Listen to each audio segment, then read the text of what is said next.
Harap-harap later. If possible, If possible, I'll take you to listen to folk music tonight. Oh. Melayu apa? Lagu. Apa dia nyanyi ke?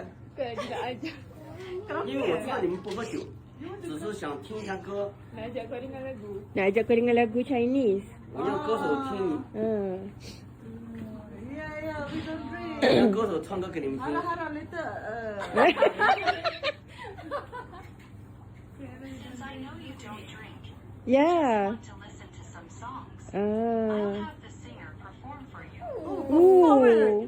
Aku T20 yang dia perform. Kayaknya dia kena bayar. Tak tahu, dia tak bayar, dia treat. Oh. Tapi kita nak pergi jalan-jalan semua kan? Pukul berapa? Ha? Tak payahlah. Cakaplah kita nak pergi tu.